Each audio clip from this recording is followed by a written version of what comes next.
Hi hello ನಮಸ್ತೆ. Welcome to ಖುಷ್ಮನೆ multi creations. ಇದು ನಾನು ನಿಮ್ಮ ಶಾಂತಿ. ಫ್ರೆಂಡ್ಸ್, ಇವತ್ತು ನಾನು ಸಿಂಪಲ್ಲಾಗಿಯೇ ರವೆ ಉಂಡೆ ಹೇಗೆ ಮಾಡ್ಕೊಳೋದು ಅಂತ ನಾನು ತೋರಿಸ್ತಾ ಇದ್ದೀನಿ. ರವೆ ಉಂಡೆ ಎಲ್ಲ ಹಬ್ಬಗಳಿಗೂ ತುಂಬಾ ಯೂಸ್ ಆಗುವಂಥದ್ದು, ಮತ್ತು ಎಲ್ಲರೂ ಅದನ್ನು ಇಷ್ಟಪಟ್ಟು ತಿಂತಾರೆ. ಇದನ್ನು ಕೆಲವು ಬರೀ 10 ನಿಮಿಷದಲ್ಲಿ ನಾವೇ ಹೇಗೆ ಮಾಡ್ಕೊಳೋದು, ಬನ್ನಿ ಫ್ರೆಂಡ್ಸ್, ಆ 10 ನಿಮಿಷದಲ್ಲಿ ಒಳ್ಳೆ ರವೆ ಉಂಡೆ ಚೆನ್ನಾಗಿರೋ ಅಂಥದ್ದು ಹೇಗೆ ಮಾಡ್ಕೊಳೋದು ಅಂತ ನಾನು ಇಲ್ಲಿ ನಿಮಗೆ ತೋರಿಸ್ತಾ ಇರ್ತೀನಿ. ಫ್ರೆಂಡ್ಸ್, ಇಲ್ಲಿ ಒಂದು ಕಡೆ ನಾನು ಹಾಲನ್ನ ಇಟ್ಕೊಂಡಿದ್ದೀನಿ, ಇನ್ನೊಂದು ಕಡೆನ ತುಪ್ಪ ಹಾಕಿ ರವೆನ ಹುರ್ಕೊತಾ ಇದ್ದೀನಿ. ನೋಡ್ಬೋದು, ಸ್ವಲ್ಪ ಗೋಲ್ಡನ್ ಬ್ರೌನ್ ಬರೋವರೆಗೂ ನಾವು ರವೆನ ಚೆನ್ನಾಗಿ ಫ್ರೈ ಮಾಡ್ಕೋಬೇಕು. ಹಾಗೆ ಫ್ರೈ ಮಾಡಿಕೊಂಡು ಅದು ತಣ್ಣಗಾದಮೇಲೆ ಒಂದು ಜಾರಲ್ಲಿ ನಮಗೆ ಸಕ್ಕರೆ ಎಷ್ಟು ಬೇಕು ರವೆ ಉಂಡೆಗೆ ಅಷ್ಟು ಸಕ್ಕರೆನ ಹಾಕಿ ಒಂದು ಸ್ವಲ್ಪ ಜಸ್ಟ್ ಒಂದು ರೌಂಡ್ ಅಷ್ಟು ತಿರುಗಿಸ್ಕೊಂಡು ಆಫ್ ಮಾಡಿಕೊಂಡು, ಮತ್ತು ನಾವು ಏನು ಹುರಿದಿಟ್ಟಿದ್ದೀವೋ ಆ ರವೆನ ಮತ್ತು ಆ ಸಕ್ಕರೆ ಒಳಗಡೆ ಜಾರಲ್ಲಿ ಸಕ್ಕರೆ ಜೊತೆನೇ ಹಾಕ್ಕೋಬೇಕು. ಹಾಕ್ಕೊಂಡು ಕ್ಲೀನಾಗೆ ಅದು ರವೆ ಏನು ತಣ್ಣಗಾಗಿರುತ್ತೋ ಅದು ಕಂಪ್ಲೀಟಾಗಿ ತಣ್ಣಗಾದಮೇಲೆ ಜಸ್ಟ್ ಮತ್ತೆ ಒಂದು ರೌಂಡ್ ಸುಮ್ಮನೆ ಆನ್ ಮಾಡಿ ಆಫ್ ಮಾಡ್ಕೊಳೋ ಥರ, ಫುಲ್ಲು ನುಣ್ಣಗೆ ಪೌಡ್ರ್ ಥರ ಅಲ್ಲ, ಜಸ್ಟ್ ಆನ್ ಆ್ಯಂಡ್ ಆಫ್ ಮಾಡಿಕೊಂಡ್ರೆ ಸಾಕು. ಆಗ ಅದು ತರ್ತರಿಯಾಗೂ ಇರುತ್ತೆ, ರವೆನೂ ಇರುತ್ತೆ, ಶುಗರು ಹಾಗೇ ಇರುತ್ತೆ. ಮತ್ತು ಇನ್ನೊಂದು ಬಾಣಲಿಯಲ್ಲಿ ನಾನು ತುಪ್ಪ ತೊಗೊಂಡು ಗೋಡಂಬಿ, ದ್ರಾಕ್ಷಿ ಇವನ್ನೆಲ್ಲ ಹಾಕಿ ಫ್ರೈ ಮಾಡ್ಕೊತಾ ಇದ್ದೀನಿ. ನೀವೇನಾದರೂ ಹೆಚ್ಚಿಗೆ ಇಷ್ಟಪಡ್ತೀನಿ ಅನ್ನೋರಾದರೆ ಹೆಚ್ಚಿಗೆ ಹಾಕ್ಕೋಬೋದು. ಇದು ನಾನು ರವೆ ಉಂಡೆಗೆ ಎಷ್ಟು ಬೇಕೋ ಅಷ್ಟು ತೊಗೊಂಡಿದ್ದೀನಿ. ಬಟ್ ಇಲ್ಲಿ ನಾನು ಒಂದು 100 ಗ್ರಾಮಷ್ಟು ರವೆ, 100-150 ಗ್ರಾಮಷ್ಟು ರವೆ ತೊಗೊಂಡಿದ್ದೀನಿ. ಅದಕ್ಕೆ ಎಷ್ಟು ಬೇಕೋ ಅಷ್ಟನ್ನು ನಾನಿಲ್ಲಿ ಗೋಡಂಬಿ, ದ್ರಾಕ್ಷಿನ ತುಪ್ಪದಲ್ಲಿ ಫ್ರೈ ಮಾಡ್ಕೊತಾ ಇದ್ದೀನಿ. ಇವನ್ ರವೆ ಸಹ ನಾನು ತುಪ್ಪದಲ್ಲೇ ಬೇಯಿಸ್ಕೊಂಡಿದ್ದೀನಿ. ತುಪ್ಪದಲ್ಲೇ ರವೆನ ಹುರ್ಕೊಂಡಿದ್ದೀನಿ. ನೋಡ್ಬೋದು ಫ್ರೆಂಡ್ಸ್, ಇವಾಗ ಇದು ಸಹ ಕಂಪ್ಲೀಟಾಗಿ ಆಗಿದೆ.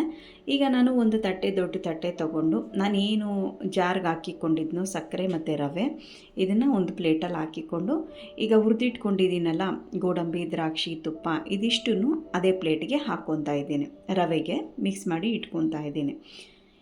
ಮತ್ತು ಇನ್ನೂ ಎಕ್ಸ್ಟ್ರಾ ಅದಕ್ಕೆ ತುಪ್ಪ ಆ್ಯಡ್ ಮಾಡ್ಕೊತಾ ಇದ್ದೀನಿ. ನೀವೇನಾದರೂ ತುಪ್ಪ ಇಷ್ಟಪಡ್ತೀನಿ ಅಂತಂದರೆ ನೀವು ಬೇಕಾದ್ರೆ ಹೆಚ್ಚಿಗೆ ತುಪ್ಪನ ಆ್ಯಡ್ ಮಾಡ್ಕೋಬೋದು.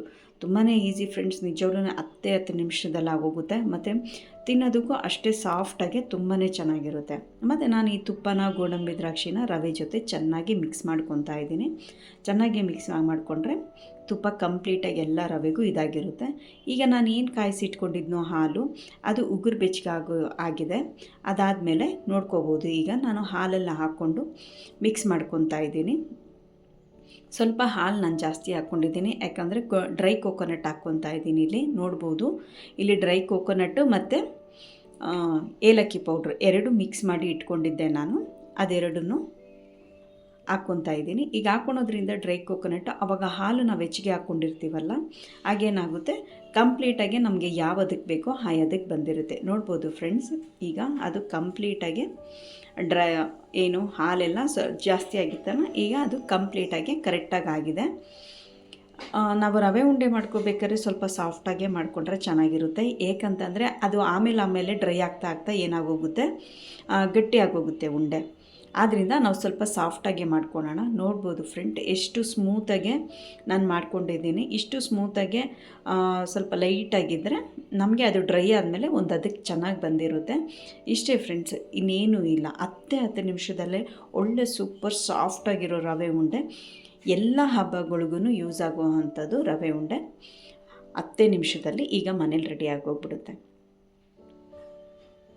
ಈಗಿರೋ ಗಣೇಶ ಹಬ್ಬನೂ ಬಂತಲ್ಲ, ಆರಾಮಾಗೆ ಮಾಡಿಟ್ಕೋಬೋದು. ಇದನ್ನೇ ಬೇಕಂದರೆ ಬಿಗ್ ಸೈಜಲ್ಲೂ ಮಾಡಿಟ್ಕೋಬೋದು. ಫ್ರೆಂಡ್ಸ್, ಈ ವಿಡಿಯೋ ಏನಾದರೂ ನಿಮಗೆ ಇಷ್ಟ ಆಗಿದ್ದರೆ ದಯವಿಟ್ಟು ಲೈಕ್ ಮಾಡಿ, ಶೇರ್ ಮಾಡಿ, ಕಮೆಂಟ್ಸ್ ಮಾಡಿ. ಮತ್ತು ಇನ್ನೂ ನನ್ನ ಚಾನಲ್ಗೆ ಯಾರೆಲ್ಲ ಸಬ್ಸ್ಕ್ರೈಬ್ ಆಗಿಲ್ವೋ ಸಬ್ಸ್ಕ್ರೈಬ್ ಆಗಿ ಬೆಲ್ ಐಕಾನ್ ಪ್ರೆಸ್ ಮಾಡಿ. Thank you friends, thanks for watching.